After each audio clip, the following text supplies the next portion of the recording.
most people finish college and celebrate. Uttanka, he stayed in his Gurukul for decades.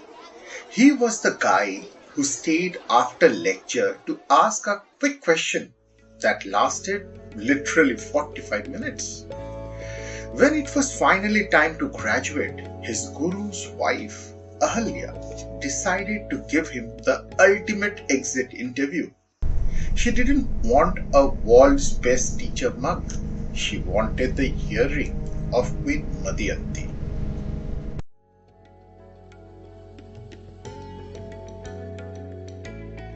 Well guys, these aren't just jewelry. Think of them as the infinity stones of Vedic fashion. They were forged by the gods, granted immortality to the wearer, and were guarded by Queen Madhyanti, a woman who literally has divine protection as a passive skill. Uttanka shows up at the palace, passes a purity test which involves him basically proving he wasn't a slob, right? And convinces the queen. She gives them to him but drops a massive spoiler. Watch out for Takshaka. He's been eyeing this on Pinterest for centuries. He doesn't just want the gold, he wants the power.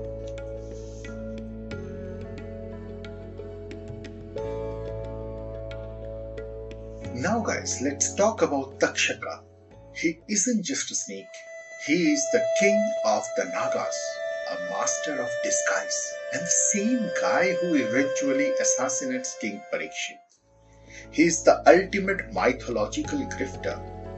Uttanka is walking back, feeling like a total boss. He stops by a river to perform his evening prayer. He leaves the earring on the bank. Rule number one of high stakes courier work: don't leave the package on the floor. So here comes Takshaka. He doesn't just attack. That's low effort, right?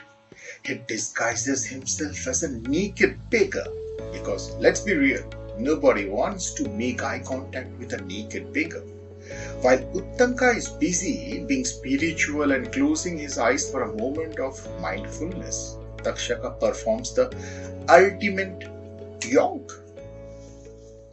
By the time Uttanka opens his eyes, the beggar is gone, and a giant shimmering serpent is diving into a hole in the earth. Takshaka didn't just steal the earring, he stole Uttanka's perfect GPA.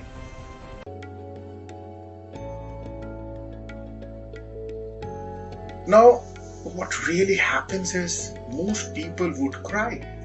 Uttanka gets furious. He starts digging into the earth with a stick.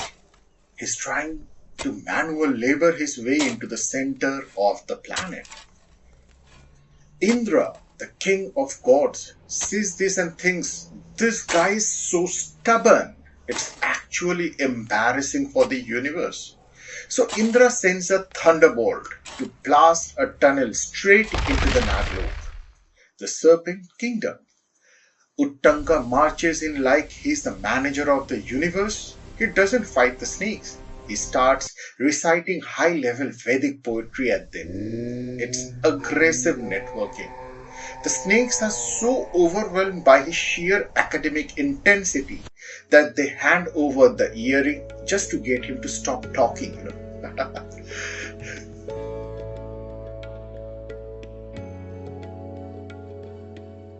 Years later, we get the desert scene. Uttanka meets Krishna. Uttanka is still riding high on his I went to hell and back energy. He threatened to curse Krishna for the war. Krishna shows him the Vishvarupa, the entire universe contained in one body. Uttanka is stunned, but his ego stays intact. He asks for a water on demand service. Krishna sends Indra disguised as a Chandala or an outcast, carrying water in a leather bag. Now remember, Uttanka got the earrings because he was pure. He looks at the dirty man and says, I am a VIP, don't drink from a leather bag carried by people like you. The man vanishes. Krishna returns and basically says, that was the nectar of immortality, you fool. You were so busy checking the brand name of the water that you missed the fact that it was literally God's gift.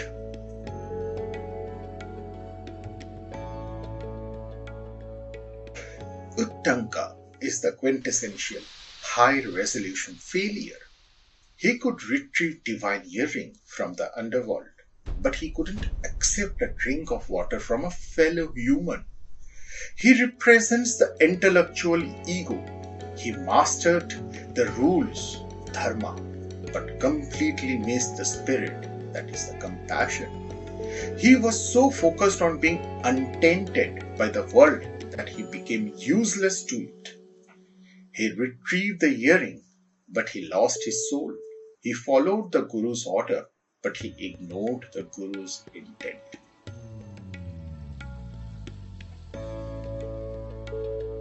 So, what's the lesson? Don't be an Uttanka. Don't be so correct that you become a jerk.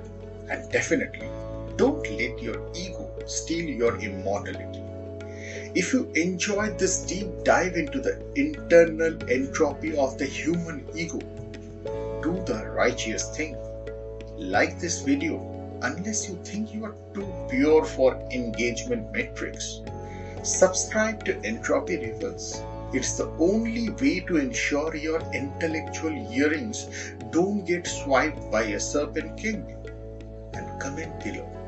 If Krishna offered you Amrita in a dirty leather bag, would you drink it, or are you still checking the Yelp reviews? Don't let your ego be the takshaka of your own life. If you don't like and subscribe, you're basically rejecting the Amrita of this channel because it didn't come in a gold-plated notification bell. Don't let your ego win. Hit that button. I will see you in the next one. Bye.